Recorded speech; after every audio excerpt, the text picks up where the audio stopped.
فرمایا تحقیق اللہ نے مومنوں پر احسان فرمایا ہے کہ انہیں اپنا رسول عطا فرمایا۔ اس کا صرف ترجمہ کبھی بندے کی سمجھ میں آ جائے نا تو سارا میلاد اس کی سمجھ میں آ جاتا ہے۔ صرف اس آیت کا آسان سادہ ترجمہ اگر سمجھ لیا جائے کہ رب کہتا ہے میں نے احسان کیا تم پر، تمہیں اپنا رسول دے دیا ہے، وہ دو عالم کی رحمت ہیں، وہ جہاں چاہتے وہیں رہتے، یہ تو ان کی مہربانی ہے کہ یہ عالم پسند آیا۔ نبی پاک صلی اللہ تعالی علیہ وسلم ہمارے اوپر رب کا سب سے بڑا احسان ہے، اور اللہ تبارک و تعالی نے سسکتی، تڑپتی، بے چین، پریشان، تکلیف میں مبتلا اپنی مخلوق پر رحم فرمایا اور رسول کریم عطا فرمائے۔ نبی پاک صلی اللہ تعالی علیہ وسلم کی تشریف آوری نے ایک ایک ذرے پر احسان کیا، حضور سے ایک ایک نگر، ایک ایک پتا فیضیاب ہوا، لیکن بعض چیزیں ایسی ہیں جنہیں خصوصی طور پر سرکار نے نوازا، بعض معاملات پر خاص کرم نوازی حضور نے فرمائی۔ مجھے بتائیے جس بندے کو یہی خبر نہ ہو میرا خالق اور مالک کون ہے، جس کو یہی پتہ نہ ہو کہ میرا رزق کہاں سے آتا ہے، میں نے مانگنا کہاں سے ہے، جسے یہ خبر ہی نہ ہو کہ میری دعاؤں کا رخ کس طرف ہونا چاہیے، اس کی بھی کوئی زندگی ہے؟ نبی پاک علیہ السلام نے سب سے بڑا احسان یہ فرمایا ہے کہ ہمیں عقیدہ توحید سکھایا ہے۔ حضور نے ہمیں ہر جگہ سے چھڑا کے رب کریم کی بارگاہ میں سجدہ کرنے کا حکم دیا ہے۔ عرب کے لوگ جو تھے وہ بڑی بڑی وہم کا شکار تھے، بڑی بڑی اوہام پرستی کا شکار تھے۔ یہ آج کل بھی وہم بہت زیادہ ہے نوجوانوں میں، یعنی کوئی فیصلہ پکا ہے ہی نہیں، کوئی پکی بات ہی نہیں کرتے، یہ کر لوں کہ نہ کروں، اگر آپ کہتے ہیں تو کر لیتا ہوں، ویسے اس میں فلانی فلانی کمزوری بھی ہے، اور اگر میں نے نہ کیا تو فلاں فلاں مشکل بھی ہے۔ بھئی جس بندے نے قوت فیصلہ ہی نہیں پائی، اس نے ارادہ ہی پکا نہیں کیا کہ اس نے کدھر جانا ہے، تو وہ سفر کیسے کرے گا؟ سفر تو اس بندے کا مکمل ہوتا ہے جو سفر شروع کرتا ہے۔ عرب کے لوگ بھی بڑے بڑے اوہام پرستی کا قائل تھے، وہ جب قربانیاں کرتے تھے تو ان کا گوشت لا کے کعبے کی دیواروں کے ساتھ ملا کرتے تھے، یہ قبولیت کی علامت ہے۔ سارے کپڑے اتار کے کعبے کا طواف کرتے تھے، جب احرام باندھ لیتے، حج عمرے کا ارادہ کرتے تو دروازوں سے داخل نہیں ہوتے تھے۔ وہ کہتے تھے کہ دروازے گناہگار ہیں اور ہم جو کہ اب نیک کام کر رہے ہیں لہذا اوپر سے ہو کے آئیں گے۔ رسول کریم علیہ الصلوۃ والسلام نے انہیں ان سارے وہموں سے، ساری پریشانیوں سے، ان ساری بدشگونیوں سے نکال کے کہا اللہ تمہارا مالک ہے، اللہ تمہارا محافظ ہے، ہوگا وہ جو رب چاہے گا۔ ذرا ذرا سی بات پہ سہم جانا، ذرا ذرا سی بات پہ ڈر جانا، حضور نے لوگوں کو قوت فیصلہ عطا کی، اور اتنی بڑی قوت فیصلہ حضور نے دی کہ کل تک جو فیصلہ کر نہیں نہ پا رہے تھے، آج انہوں نے اس طرح کے فیصلے کیے کہ اپنی ساری کی ساری اولادیں لے کر وہ میدانوں میں کھڑے ہو گئے۔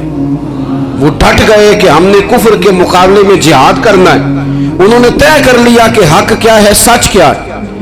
نبی پاک علیہ الصلوۃ والسلام نے ہمیں عقیدہ توحید دیا، اور وہ طے کر کے دیا ہے نبی پاک نے، سجدہ سوائے اللہ کے کسی کو جائز، اگر کوئی عبادت کی نیت سے کرتا ہے تو سجدہ کفر ہے، اور اگر تعظیم کی نیت سے کرتا ہے تو حرام ہے۔ نبی پاک علیہ السلام تشریف فرما تھے تو کچھ جانوروں نے آ کے حضور کے قدموں پہ سجدہ کیا، پیش نظر ہے وہ نوبہار، اور سجدے کو دل ہے بے قرار، روکیے سر کو روکیے، یہی تو امتحان ہے۔ کچھ جانوروں نے جب سجدہ کیا تو صحابہ عرض کرنے لگے یا رسول اللہ صلی اللہ تعالی علیہ وسلم ہمارا بھی دل کرتا ہے، تو حضور نے فرمایا بھی سجدہ سوائے رب کے کسی کے لیے جائز نہیں ہے، ہاں اگر جائز ہوتا تو میں خاتون سے کہتا کہ اپنے شوہر کو سجدہ کرے۔ نبی پاک علیہ الصلوۃ والسلام نے حد بندی کر دی۔ اور پھر دیکھیں یہ جو ہم میلاد مناتے ہیں نا، یہ میلاد اللہ تعالیٰ کی توحید کا بہت بڑا اعلان ہے۔ ہم کہتے ہیں نبی پاک کا میلاد ہوا، جس کا میلاد ہوتا ہے وہ خدا نہیں ہوتا، جو پیدا ہوتا ہے وہ رب۔ جب ہم میلاد منا رہے ہوتے ہیں تو ہم یہ بتا رہے ہوتے ہیں بھئی حضور خدا نہیں، حضور تو 12 ربیع الاول کو پیدا ہوئے۔ تو جو پیدا ہو، رب پیدا، لم یلد ولم یولد، اللہ تبارک و تعالی پیدا نہیں ہوتا، مالک تو ازلی ابدی شان رکھتا ہے۔ اس لیے عقیدہ توحید بندے کو مضبوط کر دیتا ہے۔ انسان جب عقیدہ توحید والا ہو جاتا ہے، اور نبی پاک علیہ السلام دنیا میں رب کی طرف بلانے آئے، وداعیا الی اللہ باذنہ وسراجا منیرا، حضور نے لوگوں کو اللہ کی جانب دعوت دی۔ جب انسان توحید والا ہو جاتا ہے تو مضبوط ہو جاتا ہے، وہ کسی سے نہیں ڈرتا، وہ سمجھتا ہے ہونا تو وہ ہے جو میرا رب چاہے گا، مجھے پریشان ہونے کی ضرورت کیا ہے۔ پھر اس کا بھروسہ بھی اللہ تعالیٰ پر، اس کی امیدیں بھی اللہ رسول سے، اس کی توجہات کا قبلہ بھی سارا ادھر ہی۔ تو حضور نے لوگوں کو عقیدہ دیا، مضبوط کیا۔ رسول پاک صلی اللہ تعالیٰ علیہ وسلم نے ذہنوں کو پختگی عطا فرمائی۔ تو سب سے بنیادی چیز حضور کا جو احسان ہے وہ عقیدہ ہے۔ پھر بعض خاص طبقات پر حضور نے خاص احسان کیا۔ آج بھی پوری دنیا میں ڈنڈورا پیٹا جاتا ہے عورتوں کے حقوق کا، پوری دنیا کے اندر، اور بعض لوگ عورتوں کو بڑا دھوکہ دیتے ہیں، کہتے ہیں تمہیں حق نہیں ملتے لہٰذا تم سڑکوں پہ آ جاؤ، معاذ اللہ، تمہیں حق نہیں ملتے لہٰذا تم معاذ اللہ بازاروں کی رونق بن جاؤ۔ عورتوں کو بڑا پریشان کیا جاتا ہے حقوق کے تعلق سے۔ نبی پاک علیہ السلام کی آمد سے پہلے کوئی خاتون کے ساتھ سلوک اچھا نہیں کیا جاتا تھا، اس کا کوئی جائیداد میں حصہ نہیں تھا۔ عورت کا خامد اگر فوت ہو جاتا تو وہ اپنے سسرال کے خاندان کی پراپرٹی بن جاتی، معاذ اللہ، جس کے مرضی چاہے سپرد کر دیتے۔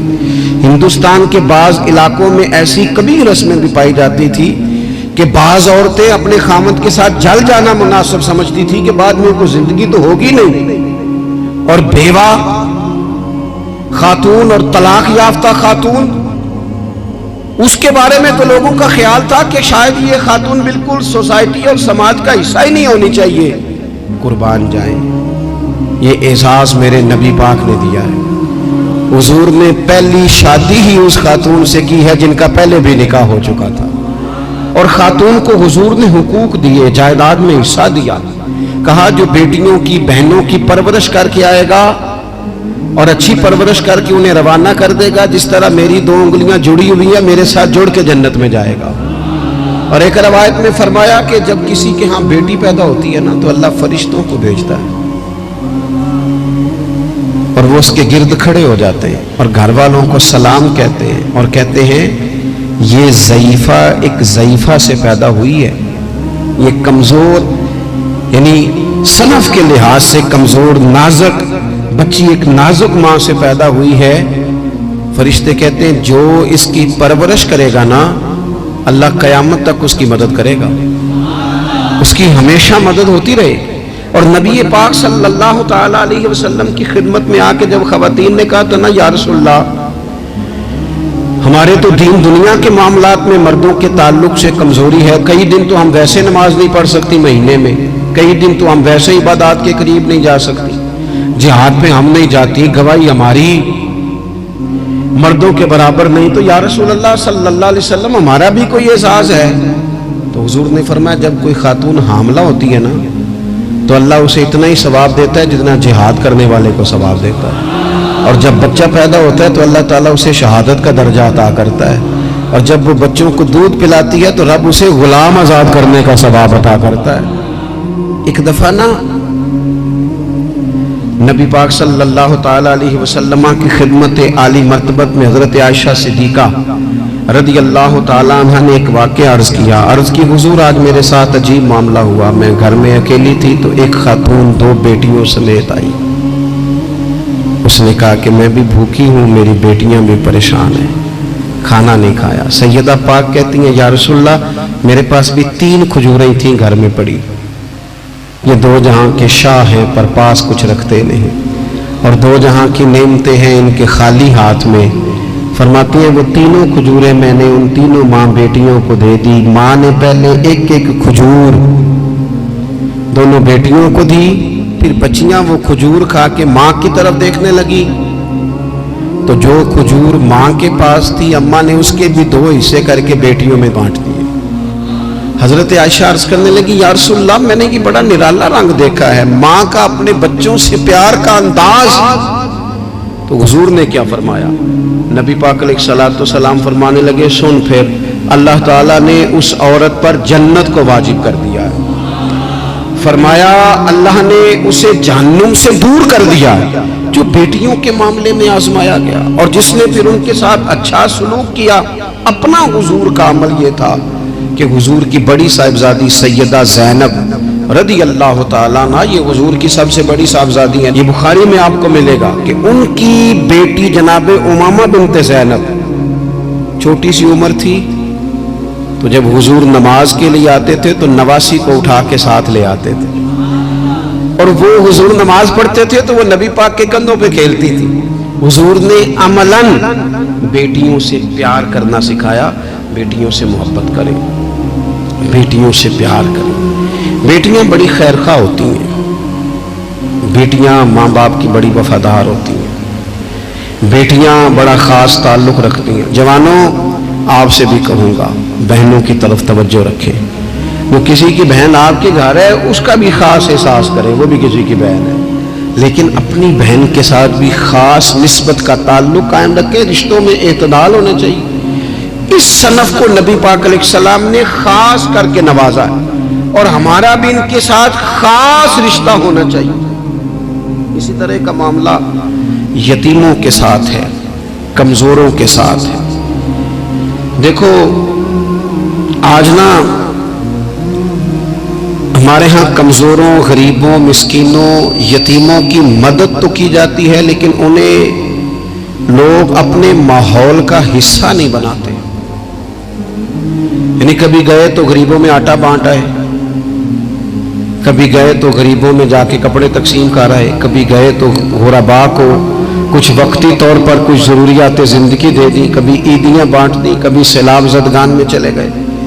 غرباء کو کچھ نہ کچھ صدقات تو دے دیے جاتے ہیں، ان پر کچھ خیرات تو کر دیا جاتا ہے، لیکن انہیں سوسائٹی کا ماحول کا حصہ نہیں بنایا جاتا۔ حضرت عبداللہ ابن عمر کہتے ہیں نبی کریم علیہ السلام کے پاس نا 10 دینار تھے، ویسے تو کائنات ہی میرے نبی کی مٹھی میں ہے، لیکن ظاہری طور پر 10 دینار تھے۔ حضور ایک دکان پہ گئے، 4 دینار کا حضور نے ایک جوڑا خریدا، کپڑے خریدے، وہ قمیض حضور نے پہنی تو ایک انصاری آگے بڑھ کے عرض کرنے لگے حضور میرا بڑا دل کر رہا ہے، یہ مجھے نہیں دے دیتے آپ؟ تو حضور خوش ہو گئے، یہ میرے محبوب کا دروازہ ہے کہ جب کوئی مانگتا ہے تو حضور خوش ہو جاتے۔ نبی کریم سے مانگا اس شخص نے تو حضور خوش ہو گئے، اور محبوب نے وہ کرتا، وہ کپڑے اتار کے اس انصاری کو عطا کر دیے، اور 4 دینار کے اور خرید لیے، باقی بچے 2 دینار۔ نبی کریم وہ لے کے نکلے، رخصت ہوئے گھر جانے کے لیے، تو رستے میں خاتون کو روتے ہوئے دیکھا، حضور رک گئے، فرمایا کیوں رو رہی ہو؟ عرض کرنے لگی یا رسول اللہ صلی اللہ تعالی علیہ وسلم میں فلاں آدمی کی کنیز ہوں، نوکرانی ہوں، اس نے آٹا لینے بھیجا تھا 2 دینار کا، وہ 2 دینار گم ہو گئے، حضور نے 2 دینار اسے عطا کر دی، وہ دیے تو پھر رو رہی تھی، فرمایا اب کیوں روتی ہو؟ کہنے لگی یا رسول اللہ ڈرتی ہوں دیر بڑی ہو گئی یا مار ہی نہ پڑے۔ تو حضور نے فرمایا چل نہ میں تیرے ساتھ چلتا ہوں۔ حضور ان کے گھر گئے، وہ اہل ایمان کا گھر تھا جن کی وہ کنیز تھی، جا کے کہا السلام علیکم، اندر سے جواب ہی نہیں آیا، پھر فرمایا السلام علیکم، کوئی جواب ہی نہیں آیا۔ محبوب کا طریقہ مبارکہ تھا 3 دفعہ دستک، پھر واپسی، تیسری دفعہ کہا السلام علیکم تو وہ سارے بول پڑے وعلیکم السلام یا رسول اللہ، حضور ماں باپ قربان۔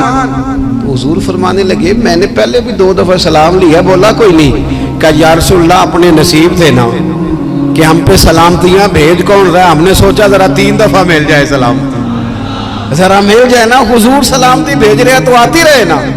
تو محبوب کریم علیہ السلام فرمانے لگے یہ تمہاری کنیز وہاں کھڑی رو رہی تھی، اس بیچاری کے 2 دینار گم ہو گئے تھے، اسے دوبارہ سامان لاتے کچھ دیر ہو گئی، اس پر سختی نہ کرنا، مارنا نہ۔